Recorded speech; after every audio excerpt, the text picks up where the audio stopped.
जब खैरात सर ऐसा है कि गाने गए तेल लेने, तो मैं जरा बात कर ही लूं आपसे। बाकी हाँ, एक सेकंड ये सही है। चंदा मांगूंगा टीवी पे और खैरात दूंगा 4 से 6 बजे, ये सिंध का वो है। आपका ये है कि कोरोना से लड़ने वाली कौम जो मुफलिसी, बेरोजगारी और पता नहीं किन किन चीजों को झेल रही है, उससे ही चंदा मांग रहे हैं। वजीर आजम कह रहा है इस वक्त तक 190 खिलाड़ियों को हिट विकेट हो जाना चाहिए था। गोया ये पर्चा वो कातिब तकदीर माज़ल्ला इल्ला माज़ल्ला के खिलाफ ही काट रहा है कि अब तक ऐसा हुआ क्यों नहीं। इसका मतलब है कि कोई बहुत भयानक सूरत हाल है। सबसे पहले उन्होंने कहा था कि इस महीने के आखिर पे आईसीयू वेंटिलेटर की किल्लत पड़ने वाली है, जिस बात को आज दोहराया मोहतरम बिलावल भुट्टो साहब ने।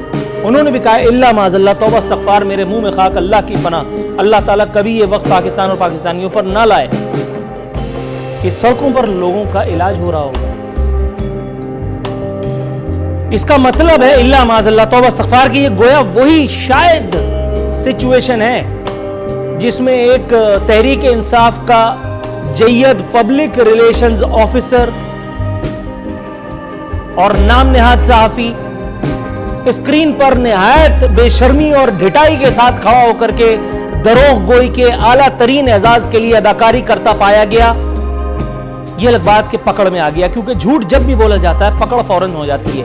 60,000 अफराद या 61,000 अफराद के कोरोना टेस्ट हुए, जिनमें से 5 लाख अफराद को पॉजिटिव आ गया टेस्ट। यह शक्ल स्क्रीन पर आती है और आवाम समझ जाती है अक्सरियत कि अब ये जो कुछ बोलने वाला है उसका कतई कोई ताल्लुक इस मुमलिकत, इस माशरे या इसका हकीकत से कोई ताल्लुक नहीं है। फिरदौस शमीम नकवी साहब न्यूजीलैंड की वजीर आजम, जिनका नाम इतना मुश्किल है कि मैं ले नहीं सकता, उन्होंने जो तब्दीली सरकार की जो खुदकुश हमला किया है, इसके बारे में कुछ कहेंगे आप? 20% उन्होंने अगले 6 माह की मुद्दत के लिए पार्लियामेंटेरियंस की तनख्वाहें कम कर दी हैं। इससे पहले मोदी भी अपनी काबीना के अराकीन, पार्लियामेंट के अराकीन की जो है वो तनख्वाहों में 30% कमी, और वो भी 1 साल मुद्दत के लिए कर चुका। सर ये तो रियासत मदीना है, हमें बताया गया था शुरू में। गो के इसको चैलेंज करने के लिए और बहुत सारे इंस्टेंसेस मौजूद हैं, फिर भी यहाँ इस किस्म की कोई शोबदेबाजी इन्वर्टेड कॉमास असल में रियासत मदीना में जो ये कसूल है वो जो मैंने पढ़ा है, और इसीलिए मैं कुछ इस पे और इसके अलावा बोलूँगा नहीं कि इस तरह दो कि दाएं हाथ को बाएं हाथ की खबर। ये न्यूजीलैंड के असूलों में, हमारे मुल्क के और हमारे दीन के बताए हुए असूलों में हम ना उसका चर्चा करते हैं जो हम करते हैं इसमें, इस मामलात में। जब खैरात सर ऐसा है कि गाने गए तेल लेने, तो मैं जरा बात कर ही लूं आपसे। बाकी हाँ, एक सेकंड ये सही है। चंदा मांगूंगा टीवी पे और खैरात दूंगा 4 से 6 बजे, ये सिंध का वो है। आपका ये है कि कोरोना से लड़ने वाली कौम जो मुफलिसी, बेरोजगारी और पता नहीं किन किन चीजों को झेल रही है, उससे ही चंदा मांग रहे हैं और खुद जो दे रहे हैं। अगर उसके ऊपर सवाल आ जाए तो आपने एक हदीस पढ़ दी और जान छूट गई। अभी रुक जाइए, मतलब ये कैसे हजूरे वाला रुक जाए, यहाँ रुक जाए। नूरुल आरिफीन साहब रुकिए। मेरी पूरी पार्टी के हर एमपीए ने अपनी तनख्वाह दी है, लेकिन हम वो वाहिद जमात, पीपल्स पार्टी ने भी दी है, जिसने आप तो अपोजिशन में, पीपल्स पार्टी सरकार है, उन्होंने भी दी है। अरे मैं आपने मतलब नहीं समझ रहे, प्लीज जरा सोच लीजिए मेरे अल्फाज पे। हमने सबने दिया है, लेकिन हमने ऐलान नहीं किया। दुनिया जानती है, ऐलान नहीं किया। हम सब ने दिए लेकिन ऐलान नहीं किया। मैं उसकी तो बात ही नहीं कर रहा, ऐलान नहीं किया, क्या बात ही नहीं कर रहा। 1 माह की तनख्वाह मतलब ऊंट के मुंह में जीरा। आप ऐलान करने की बात कर रहे हैं, ऊंट के मुंह में जीरा। मैं कह रहा हूँ ये बात और वो बात बिल्कुल अलग अलग है। नहीं सर, आप जैसा ज़हीन और फित्तीन आदमी अगर मेरा सवाल नहीं समझ पाएगा तो मुझे तो रोने के अलावा कोई चारा नहीं है। मैं आपको सूरज दिखा रहा हूं, आप मेरी उंगली टेढ़ी बता रहे हैं। मैं ये सवाल ही नहीं कर रहा की वजह से बहुत कुछ रोना हो गया। नहीं, मैं ये सवाल ही नहीं कर रहा। यही झांसा मुझे पहले पीटीआई के एक रहनुमा दे चुके, उनका मैंने जो किया था वो तो बड़े मामलात हैं, लेकिन आप जैसा आदमी ये करेगा ये मुझे समझ में नहीं आया।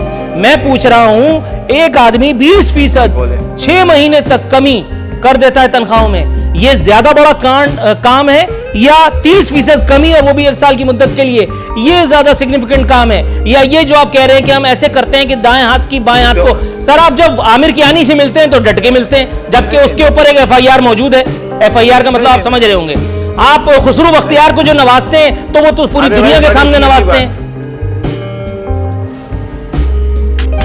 अरे भाई, अगर आप 1 महीने की तनख्वाह लगाएंगे तो वो 1/12 होती है, 2 महीने की तनख्वाह लगाएंगे तो वो 1/6 होती है। तो जितना ज्यादा दिया जाए उतना बेहतर है। एलानिया देना जरूरी नहीं है। मैं सिर्फ बात कोरोना वायरस की वजह से मोदी करे या कोई भी करे, ज्यादा से ज्यादा दो। आपको पता है कि हर पार्लियामेंटेरियन के ऊपर ये एक गरीब मुल्क है। शायद न्यूजीलैंड में ये बात नहीं आती हो। मुझे अपने हलके के अंदर हर MNA MP, यहाँ कुंडी साहब भी बैठे हुए हैं, वो भी मुझसे एग्री करेंगे कि तनख्वाह तो कहीं गई। हमें ये सोच के जो हमारे पास हमारे वर्कर्स और हमारी कॉन्स्टिट्यूंसीज में जो गरीब हजरात हमारे घरों तक आ रहे हैं, हमें उनको भी राशन देते हैं और उनको प्रोवाइड करते हैं। ये न्यूजीलैंड में आपको मंजर नहीं नजर आएंगे। आप आइए, आप किसी भी कॉन्स्टिट्यूंसी में, आपको मैं लेके चलता हूँ, अपनी कॉन्स्टिट्यूंसी में भी लेके चलूंगा, दूसरी जगह भी लेके चलूंगा। लेकिन ना हम देते हुए तस्वीर, आप मेरी एक तस्वीर दिखा दीजिए जिसमें फिरदौस शमीम नकवी ने कहीं कुछ देते हुए किसी के साथ तस्वीर खिंचवाई। लेकिन मैं आपको अपने दफ्तर ले जाऊंगा, दिखाऊंगा कि कितना राशन बटा है, बाकायदा NIC वगैरह के हिसाब से दूंगा और उसकी वैल्यू भी बता सकता हूँ। That is far greater. मैं सिर्फ इसलिए कह रहा हूँ दोनों मुल्कों का मिजाज फर्क है। मैं आपका सवाल समझ गया था, मिजाज वाकई बहुत फर्क है। पाकिस्तान की सियासत के अंदर 2 किस्म के लोग जी, बहुत फर्क है मिजाज में हमारे और वो मुझे आपके जवाब से ही अंदाजा हो गया। खुश हूं। मुझे जवाब से ही अंदाजा हो गया। मैं बिल्कुल मुतमईन हूँ, नहीं बिल्कुल मुतमईन हूँ। और मैं आपके टीवी चैनल पे कह रहा हूँ, आप मेरी कॉन्स्टिट्यूंसी में जाके लोगों से पूछ लीजिए ना कि वो मुतमईन है कि नहीं है मुझसे। नहीं, ऐसे प्रोग्राम तो खैर वो लोग करते हैं जिनको इसकी ज़रूरत होती है माश के लिए, दूसरा जिनको रेटिंग के लिए ज़रूरत होती है, या तीसरा जिन्हें अपनी PR वगैरह बनानी होती है, कोई चाहे YouTube चैनल चलाने के लिए। मैं आपकी बिल्कुल एग्री करता हूं। तो मैं ये सब काम तो करता नहीं। अच्छा, थोड़ा सा तो कीजिएगा। मैं आपकी बात दुरुस्त, मैं आपकी दुरुस्त कह रहे हैं। आपको जरूरत नहीं है उसकी। आप माशाल्लाह एक बड़े अच्छे और तेज जबान के एंकर हैं। आप अपनी रिसर्च करके आते हैं। मैं आपकी रिसर्च के बारे में कह रहा हूँ। आप एक जगह आप जैसे प्रोग्राम के अंदर बैठ के ऐसी बात करना कोई आसान काम नहीं। जज़ाकुमुल्लाह खैर। आपकी मैं प्रोग्राम में बाकायदगी से आता हूँ। अगर मैं कोई गलत काम बात कहूँगा तो आप मुझे भी नहीं बख्शेंगे, मुझे जरूर आप एहतसाब में ले आएंगे। फैसल करीम कुंडी साहब, हुजूर वाला, ये मुझे बताइएगा, उलमाए कराम के बारे में गुफ्तगू करते हुए आज वज़ीर आला सिंध ने उन्होंने इंदिया दिया कि नमाजें जो है वो हो रही हैं, सिर्फ तादाद के ऊपर थोड़ा से मामलात हैं। हम मिल बैठ करके उन्होंने नासिर हुसैन शाह साहब को गालिबन, if I am not wrong, उन्होंने शायद ये असाइनमेंट दी है कि वो उलमा से मुलाकात करके उस एक मामले को निपटाएंगे। सर, कुछ और दुकानें, कुछ और मामलात, कुछ और मार्केटें, कुछ और सनतें खोलने की भी बात हो रही है। कुछ रिलीफ एक गुना दिया जा रहा है सिंध सरकार की जानिब से भी।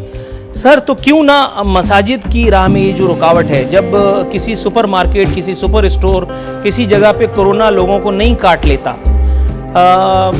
तो यहाँ ये मसाजिद के ऊपर ये एम्बार्गो लगाना, ज़बरदस्ती एक चीज़ नाफिज कर देना जिसका कोई मतलब सर है ना पैर है, विद ऑल ड्यू रिस्पेक्ट, सिर्फ इस वजह से कि चंद वो एक उलमा जो आपके साथ ऑन बोर्ड है। ऑन एयर कह रहा हूँ, किसी को बुरा लगे तो सानू की, मैं कौन सा उनसे लेके खाता हूँ।